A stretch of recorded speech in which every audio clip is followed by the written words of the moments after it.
Assalamualaikum warahmatullahi wabarakatuh. Saya Arifah Asdiana, mahasiswa MPGMI UIN Malang,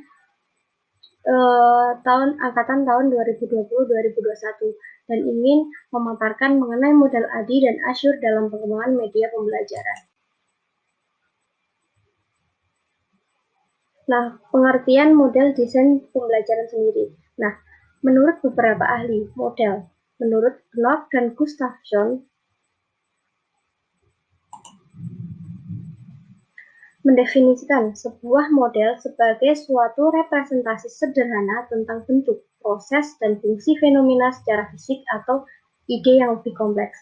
Sedangkan menurut Brown dan Green, model didefinisikan sebagai cerminan atau refleksi realita pengganti sementara untuk sesuatu yang lebih khusus.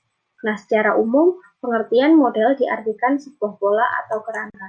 Jadi, dari kedua ahli tersebut maupun pendapat secara umum, model dapat disimpulkan bahwa model merupakan pola atau visualisasi.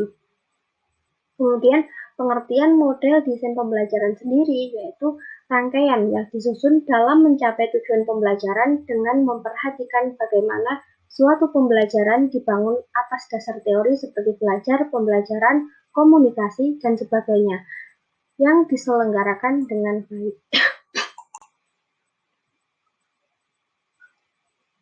Nah, kemudian untuk model desain pembelajaran ADI sendiri berdasarkan pengertian maupun sejarahnya, yaitu model ini dikembangkan di Florida State University dalam kegiatan pelatihan militer dan dikembangkan oleh Branson DKK. Ini untuk menjelaskan proses yang dilakukan dalam pengembangan sistem pembelajaran.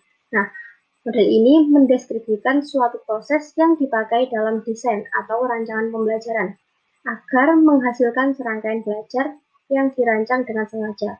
Jadi, ciri khas dari model ini yaitu model ini tersusun secara struktur atau sistematis.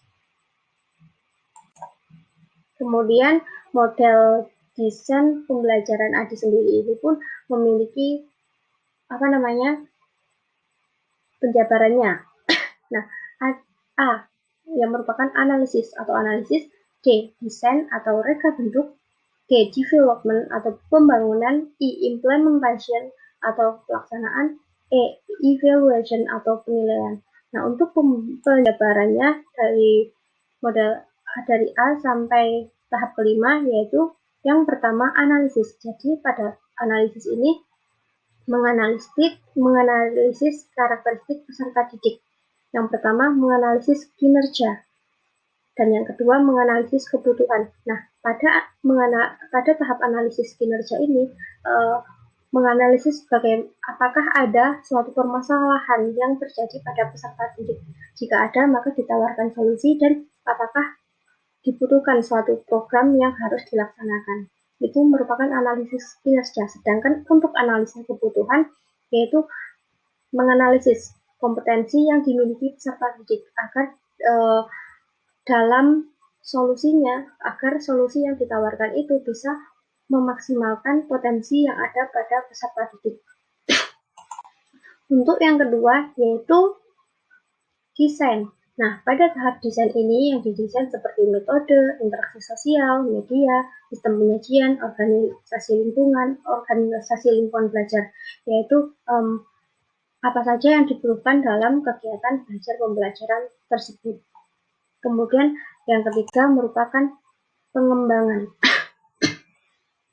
Nah, pada tahap pengembangan ini yang dikembangkan meliputi metode, media, strategi, dan hal ini disesuaikan dengan tujuan pembelajaran.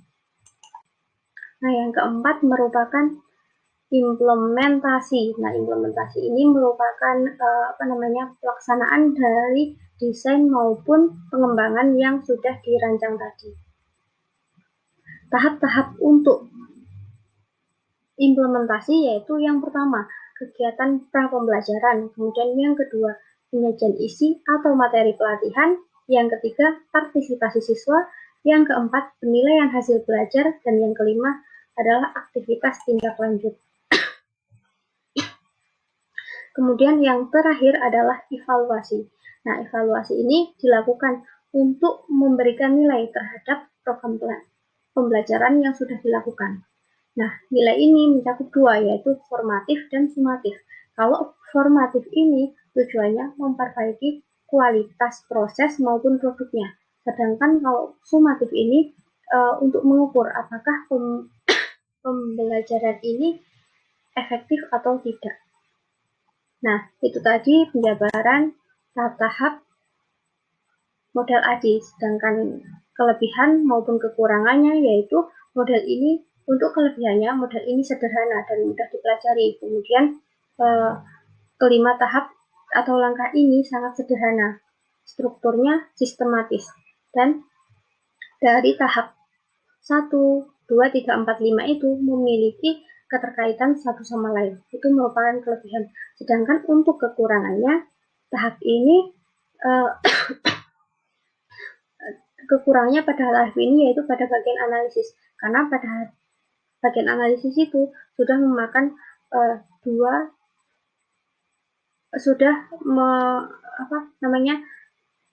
komponen yang harus dijalankan, yaitu analisis kinerja dan analisis kebutuhan.